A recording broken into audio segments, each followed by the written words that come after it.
이번 뉴스는 이어지는 재검표, 대법원에 요청할 내용, 요청할 사항에 대해서 한번 짚어보도록 하겠습니다. 지금 그 부정선거에 관련된 소송이 120몇 건, 100건이 넘게 지금 소송이 들어가 있는데요. 여기서 이제 인천 연수구을부터 시작해서 차례차례로 이제 재검표가 진행이 되는 모양새입니다. 그래서 이제 보시면은 이제 이 출처는요, 민경욱 그 후보의 페이스북 내용입니다. 여기 이제 내용을 보면은 청주시 상당구에 관련된 선거무효 소송이고요. 원고는 윤갑근 후보입니다. 윤갑근 후보는 이제 살펴봤더니 당일엔 이겼더라고요. 당일에 이겼다면은 사전투표 조작이 없었다고 가정했을 경우에 윤갑근 씨는 지금 국회의원이 된 사람입니다. 원래 이 국회의원이 되어야 될 사람인 거고요. 그래서 이제 이 사건에 대해서 증거조사 결정이라고 했고 2021년 8월 10일 10시부터 오후 6시까지 지금 뭐 대법원 401호실에서 401호 대회의실에서 진행이 된다고 하는데요. 검증 사항이 어떤 건지를 제가 모르겠어요. 그래서 이날 재검표가 이루어지는지에 대해서는 잘 모르겠습니다만 뭐 재검표 전에 뭐 준비 기일이나 아니면 재검표를 어떻게 해야 될지에 대한 어떤 그 재판만 진행될 수도 있고요. 윤갑근 그 후보는 안타깝게도 현재 이제 그 선거법 위반, 그 공직선거법을 위반을 해서 지금 현재 지금 감옥에 지금 있는 상황이라고 합니다. 근데 좀 여러분이 알아두셔야 될 게 일단은 선관위가 못 믿었지 않아요? 뭐 때문에 공직선거법 위반이다 이렇게 해서 넣었는지 모르겠는데 선관위가 원래 찌질하게 하는 짓이 마음에 안 드는 사람, 부정선거에 대한 의혹을 제기하거나 아니면은 이제 조금 마음에 안 드는 사람이 있으면은 탈탈 털어가지고 세무조사 하듯이 탈탈 털어가지고 그 선거 관련된 자금을 문제가 있다 이렇게 해가지고 뭐 200만 원 이상의 200만 원 이상의 벌금을 물어버리면은 이 사람이 영원히 국회의원을 못 한대요. 그러니까 상당히 타격이 크죠. 그것과 포함해서 원하면 깜빵에도 쳐놓을 수 있는, 이거는 뭐 사실상 국세청 세무조사에 버금가고 이거는 뭐 거의 뭐 그냥 검찰의 특검의 위력과 맞먹는 엄청난 그 권력을 갖고 있습니다. 그렇기 때문에 선관위가 뭐 어떤 선거법 위반으로 윤갑근 씨를 지금 어떻게 그 감옥에 쳐 넣었는데요. 어떤 내용인지는 모르겠지만 별로 이것에 대해서 좀 선관위가 믿음지 않고요. 뭐 믿을 수가 없고 그리고 이제 아마도 좀 억울하게 들어가지 않았나 이렇게 생각이 듭니다. 물론 법을 어겼다면은 당연히 처벌을 받는 건 당연한 거고요. 근데 여러분들이 좀 이렇게 생각하실 분들이 계신데요. 그러면 선거법을 위반을 했는데 이 선거무효 소송에는 문제가 없느냐 이렇게 생각하시는 분들이 있습니다만 이제 뭐 선거자금법 위반으로 해서 이제 감옥에 들어간 것은 그건 전혀 별개입니다. 그 전혀 별개고 선거무효 소송은 완전히 그 건과 별개의 건이기 때문에 현재 그 감옥에 들어가서 범죄인의 신분에 있다 하더라도 재판에는 그 감옥에서 나와서 완전히 이제 원고의 입장으로 전혀 이제 범죄인하고는 관련이 없어요. 순수한 이 그 선거무효 소송건에 대한 원고의 입장에서 재판에 참여를 하게 됩니다. 모르겠어요. 이제 옷도 이제 좀 멋있는 옷으로 양복으로 좀 갈아입기도 해주는지는 모르겠습니다만 어쨌든 재판에 참여할 때는 순수한 선거무효 소송의 원고로 참여를 하게 되고요.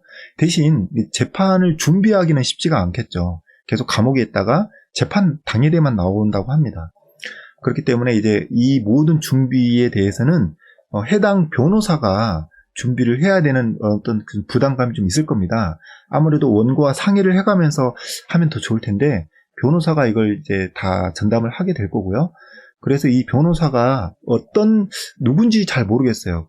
그래서 제가 이제 이 윤곽근 후보에 대해서 좀 그 면담을 좀 해보고 싶었는데 상당히 복잡하더라고요.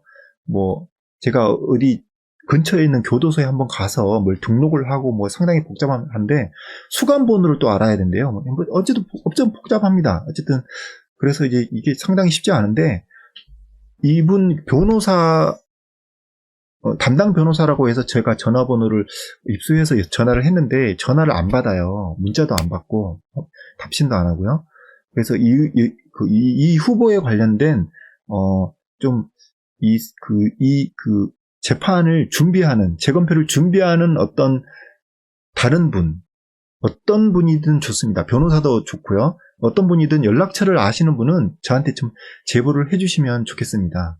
제가 이거를 좀 충분히 상의를 드리고 그리고 이제 이 연락처를 알면은 이때까지 상당히 부정선거를 소송을 많이 해오고 실제 재검표도 많이 진행을 하신 전 선관위 노조위원장이신 한성천 전 위원장님이 정말 여러 가지 적극적으로 내가 뭐 대전이든 청주든 지방에 내려가서라도 적극적으로 도와주겠다 이런 식으로 이제 얘기를 하시기도 했습니다. 그래서 제가 연락처를 입수를 하면 또 전달을 해줄 테니까 또 황교안 그 대표도 이런 앞으로의 선거 소송에 적극적으로 이제 지원을 해주겠다고 했거든요. 근데 연락이 안 되면 어떻게 지원을 합니까? 그러니까 연락을 좀 될 수 있는 방법을 저한테 좀 연락을 안내해 주시면 좋겠습니다. 어쨌든 좀 소두가 길었는데요. 상당히 걱정이 많이 됩니다. 왜냐하면 선관위가 상당히 좀 적극적으로 앞으로의 재판에 임하겠다. 그러니까 이제 조혜주 씨도 사표를 냈고 분위기가 많이 바뀌었으니까 선관위는 적극적으로 협조하겠다 이렇게 나오고 있습니다. 여러분 그걸 믿으십니까? 개뿔도 안 믿습니다. 저는 이거는 말도 안 되는 겁니다. 선관위가 어떻게 협조를 합니까? 협조하면 다 죽는데 이거는 이제 공병호 TV에서도 이렇게 강하게 그렇게 공병호 박사님이 이야기해 주신 내용인데요. 선관위는 절대로 협조하지 않습니다. 그리고 어떻게 협조를 하겠다라는 그 말은 어떤 의미냐? 이미 조작을 끝냈다는 내용입니다. 그러니까 인천 연수구 을과 비슷한 식으로 만약에 재검표를 진행하겠다라고 했는데 앞으로 적극적으로 협조하겠다. 문제가 있는 것들에 대해서 뭐 검증도 잘 진행하겠다. 이런 식으로 만약에 얘기를 하고 있잖아요.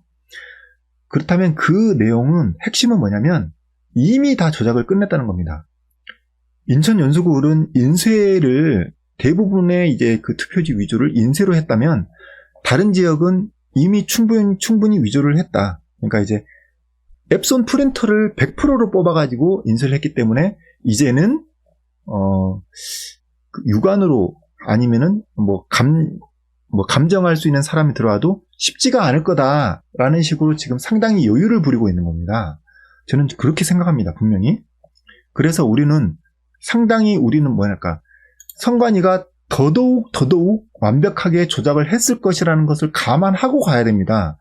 배춧잎 투표지 같은 게 또 나올 거라고 기대를 하면 안 돼요. 물론 그렇게 나오면 좋지만 그리고 일장기 투표용지나 여러 가지 것들이 많이 나오면 우리는 당연히 좋지만 그게 전혀 안 나올 것을 우린 예상을 하고 충분히 우리는 더 준비를 완벽하게 하고 들어가야 됩니다. 그렇기 때문에 이런 내용들을 대법원에 분명히 요청을 해야 된다.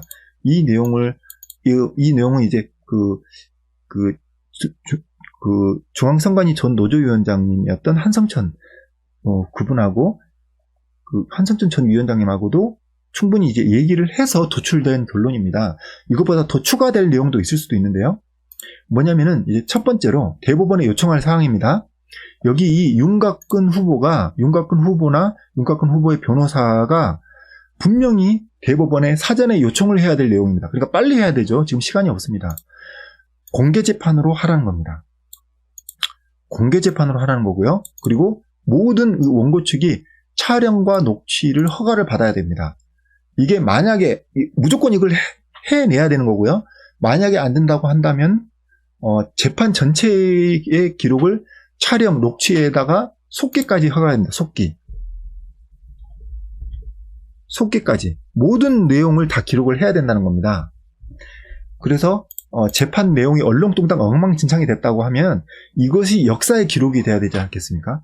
그러니까 이런 속기까지 요청을 하면은 판사가 쉽게, 대법원장도 쉽게 못합니다. 그러니까 이거는 전체를 공개 재판으로 진행하라는 걸 요구를 해야 됩니다. 그리고 참관인 수가 너무 적었어요. 이 2명이 뭡니까? 2명이.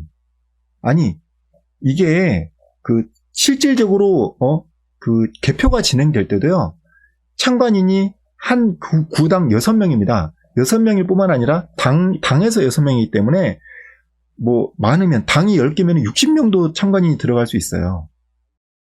근데 그것보다 더 관심을 집중하고 더 문제가 없는지를 꼼꼼하게 살펴봐야 될 재검표잖아요. 당연한 거 아닙니까? 재검표는 더 꼼꼼하게 돼야 되기 때문에 그것보다 더 많아야 됩니다. 필요하면 100명도 돼야 됩니다. 아예 이걸 이제 장소를 절대 뭐 대법원 내 회의 이런 데 하지 말고요.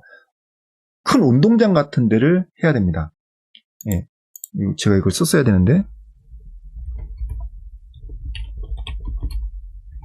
예. 큰 운동장 같은 데서 충분한 참관인 수, 그리고 참관인의 감정 전문가도 포함을 시켜야 됩니다.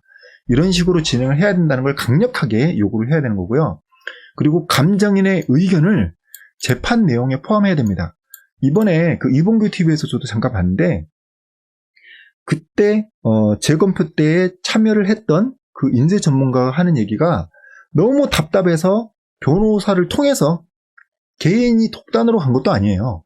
변호사를 통해서 대법원장 그 대법관한테 본인의 이 감정에 대한 상황을 전문적인 전문가의 의견을 변호사를 통해서 의견을 얘기를 하려고 했었는데 대법관이 뭐라 그랬죠? 듣지 않겠다. 안 듣겠다. 네. 아주 뻔뻔하게 안 듣겠다고 얘기를 했습니다. 이래서는 안 된다는 거죠. 네. 감정인의 의견을 전문 감정인, 전문 감정인의 의견을 재판 내용에 포함을 시켜야 된다. 네. 그리고 득표 확인보다 누가 몇 표 냈냐, 무효표가 몇 개가 유효표로 바뀌었냐, 이것보다 투표지 감정을 더 우선해야 된다는 겁니다. 아니, 투표지 자체가 위조가 될 수 있는데 그러면 숫자 세는 게 그게 뭐가 중요합니까? 투표지 감정을 우선시할 것, 이거 얘기해야 되는 거고요. 그리고 감정에 있어서 심각한 문제가 발생 시 재검표 자체를 중단해야 됩니다. 왜냐? 아니, 숫자 세고 끝내면 1번, 2번, 3번 후보가 몇 표 나왔다. 또 지난번처럼 언론에다가 발표를 하고 언론 플레이 할 거 아닙니까? 이러면은 대법관이 우리는 중립적이다 라고 백날 이야기해봤자 소용이 없습니다. 이거는 재검표의 진행 상황을 중간에 완전히 판결이 나지 않았음에도 불구하고 숫자만 유출시켜가지고 마치 이 선거가, 재검표가 전혀 문제가 없다는, 선거 무효소송이 전혀 문제가 없이 그냥 선관위 승리로 끝나는 것처럼 얘기를 얼마든지 꾸며낼 수 있고, 이미 그렇게 한번 우리가 당했지 않습니까? 안 됩니다. 재검표를 그냥 즉시 중단해야 돼. 그대로 봉인 다 다시 하고, 봉인을 다시 하고, 뜯겨진 거 뜯겨진 대로 봉인하고, 그대로 바로 중단을 하고, 다시 이걸 감정을 하는 것으로 진행을 바로 바꿔야 된다. 이게 지금 핵심인 겁니다. 이렇게 하지 않고는 이거 절대 진행하면 안 됩니다. 그리고 바로 즉시 투표지 감정을 주요 쟁점으로 전환해서 모든 재판을 다시 진행해야 됩니다. 이 내용이 핵심이고요. 재판에 모든 게 포함이죠. 재판에 재검표하고 수개표하고 그리고 투표지의 진위 여부 검증하고 감정 다 포함이 된 게 재판이거든요. 이 재판의 추세 자체를 투표지 감정에 대한 핵심으로 맞춰야 된다는 겁니다. 그리고 많은 증거가 나왔기 때문에 앞으로 이 재판에 있어, 감정이라고 됐는데 감정이 아니고 재판이에요. 재판 감정 포함이야. 감정 포함. 감정 비용 포함해서 재판에 필요한 모든 비용은 이제 피고 측이 부담해야 됩니다. 아니, 왜 개별로 이걸 다 부담을 해야 되죠? 이렇게까지 의혹이 나왔으니까 이제는 감정, 재판, 모든 이 비용에 대해서 추가적인 비용이 있으면, 물론 피고 측이 비용을 부담한다고 해서 감정이나 뭐 감정하는 사람들, 이런 사람들 전라도로 지난번에도 서버 검증하는데 서버 검증에 전라도 사람들 추천했단 말이에요. 선관위가. 게다가 10억을 요구했단 말입니다. 그딴 식으로 하지 말고 10억이든 100억이든 선관위 니들이 알아서 하고, 사람은 우리가 뽑아야죠. 사람은 우리가 뽑든지 아니면 그게 뭐 피고 측, 원고 측이 협의하에 뽑든지 대법원에서 뽑든지, 대법원도 못 믿는데, 어쨌든 원고 측에서 먼저 뽑고 나서 거기에 대해서 피고 측이 한번 판단을 해보든지, 이 사람이 정말 객관적으로 잘 볼 건지, 법원에서 볼 건지, 어쨌든 이런 부분에 대해서는 논란이 없이 우리 원고 측의 요구에 다 맞춰야 됩니다. 원고 측의 요구에 다 맞추는데 비용은 피고 측이 부담을 해야 된다는 거죠. 어떻게 하겠습니까? 계속 부정선고가 나오는데 계속 원고가 부담하라고 할 거예요? 안 됩니다. 이거는 예전에 변호사님들이 다 얘기했어요. 자, 그리고 통합선거인명부 제출해라. 이게 여러분, 투표용지를 다 앱선 프린터로 위조를 했을 수도 있습니다. 이 변호사분들이 이런 식으로 생각하시더라고요. 증거 버전으로 제출이 됐는데 이걸 이제 뒤바꿔치기는 쉽지는 않을 거다. 이런 얘기를 했습니다. 그걸 어떻게 알아요?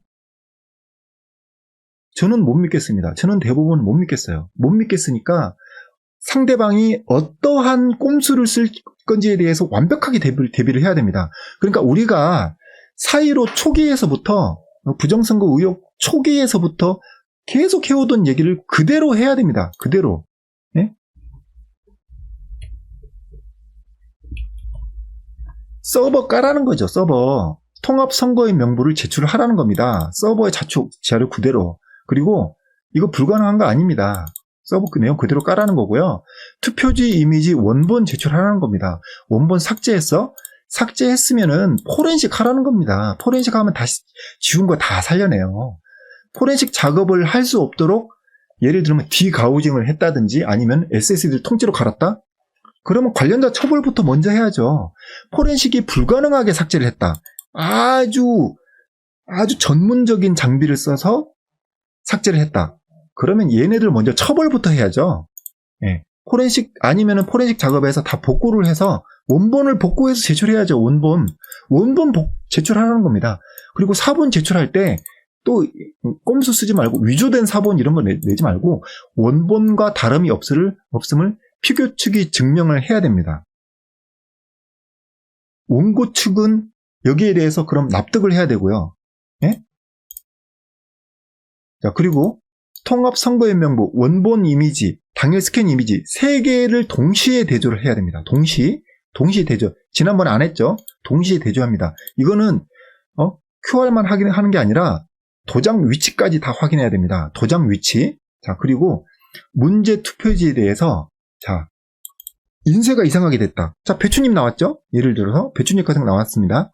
그러면은 이 QR코드를 판독을 해서요, 발급 시간을 판독하면 일장기 투표용지 뭐 이런 거 마찬가지고요. 그리고 뭐 본드 접착제 붙은 거, 그리고 뭐 옆에 그 인쇄 삐뚤어진 거, 인쇄 이상하게 된 거 다 마찬가지입니다. QR코드를 판독을 해가지고요, 발급 시간을 알아내서 누가 투표한 건지를 확인해야 됩니다. 누가 투표한지 이름을 알아낼 수 있고 주소를 알아낼 수 있잖아요. 전화번호도 아마 알아낼 수 있을 거예요. 전화를 해서 물어보든지 아니면 주소를 찾아가서 직접 물어보는 거죠. 당신 이런 식으로 배춧잎 투표용지나 이런 이상하게 프린트된 이런 용지에다가 투표를 한 게 맞습니까? 확인해야 될 거 아닙니까? 확인해야죠. 네, 아주 중요한 겁니다. 이거는 그러니까 실제로 도장을 찍은 사람까지 일일이 대조를 해서 해야 됩니다. 이거를 확인해 봤더니 병원에서 혼수 상태로 누워있는 10년 전부터 식물인간 되어 있던 사람이 뭐 어떡할 겁니까? 예? 아니면은 감옥에서 지금 들어가서 10년째 투표 안 한 사람이 뭐 어떡할 거냐고요. 이런 거 확인해 봐야 됩니다. 자, 그리고 이 문제의 투표지뿐만 아니라 선거인명부에서 투표를 했다, 사전 투표를 했다는 사람을 확인해서 임의의 투표자를 선별해서, 예를 들면은 한 10% 샘플링 하는 거죠. 아니 1%만 해도 돼요. 1%. 대신 임의의 투표자를 뽑는 거는 원고 측이 해야 됩니다. 임의로 뽑아요. 임의로 뽑아가지고 진짜 당사자가 투표를 한 게 맞는지를 확인해야 됩니다. 확인해서 예를 들면 한 1000명 정도 하더라도 전체 인원 투표 중에서 1%잖아요. 1%? 한 1000명 나올 수 있겠죠? 1000명을 합니다. 그 중에 단 한 명이라도 나 투표 안 했는데 왜 투표했다고 나오죠? 전 투표 안 했습니다. 라는 게 한 명이라도 나오면 이제는 전수조사를 해야 됩니다. 전수. 네. 4만 명이다. 4만 명 다 해야죠. 네. 이런 식으로 진행해야 된다. 이런 식으로 강력하게 주장을 해야지만 우리는 앞으로 있을 모든 선거 무효성이 이기게 됩니다. 자, 그러면은 이게 너무 과한 요구냐? 이게 핵심이죠. 너무 과한 요구냐? 절대 아닙니다. 이건 우리가 당연히 요구할 수 있는 겁니다. 몇몇 것들은요, 지난 수십 년 동안의 재검표, 이때까지 재검표를 한 번도 안 한 게 아니었어요. 이때까지 많은 재검표가 있었어요. 많은 재검표에 당연히 포함이 됐던 내용들도 있어요. 근데 선관위나 대법원에서 허가를 전혀 안 해주고 있죠. 공개재판도 마찬가지입니다. 이때까지 재검표로 다 공개재판을 했었습니다. 했었다고 합니다. 왜 이번에는 공개재판을 못하냐는 거예요. 이런 걸 포함해서 이 전체 요구는 당연한 요구입니다. 원고의 당연한 요구다. 그렇기 때문에 이걸 관철을 하고 안 되면 미뤄서라도 끝까지 이걸 요구를 받아내야 됩니다. 이런 내용으로 앞으로 이어지는 모든 재검표, 앞으로 이제 며칠 안 남았는데요. 청주시 상당구에 해당하는 윤갑근 후보에 있어서의 선거무효 소송, 또 이렇게 분명히 요청을 해야 되고요. 앞으로 이루어질 많은 재검표에 있어서도 반드시 이 내용을 포함해서 재판을 할 것을, 재검표를 진행할 것을 요청해야 됩니다. 왜냐? 선관위가 지금 갑자기 당당해졌습니다. 선관위가 갑자기 뻔뻔해졌고 선관위가 갑자기 자신감이 생겼어요. 어떻게 생각하십니까? 선관위는 인천 연수구 을보다 한 단계 앞서 나가서 더 높은 차원으로 조작을 이미 끝마쳤을 수 있다는 것입니다. 그런 의심을 왜 못합니까? 변호사는 기본적으로 그 정도는 해야죠. 예? 사람이 상식이 있으면 그 정도 생각은 해야 되는 겁니다.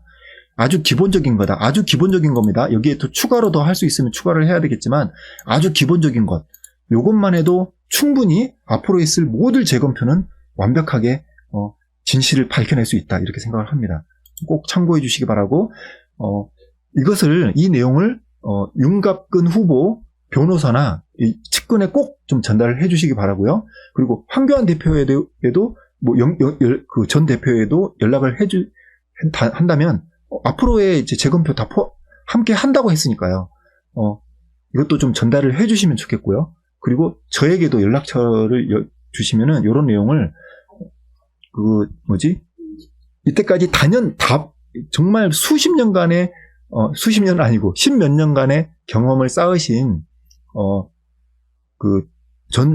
선관위 노조위원장님과 함께 저도 적극적으로 필요하면 현장에 가서 설명도 하겠습니다. 적극적으로 도와드릴 테니까 꼭 좀 이 부분을 핵심적으로 전달을 해주시고 좀 유념을 해서 진행해 주시면 감사하겠습니다.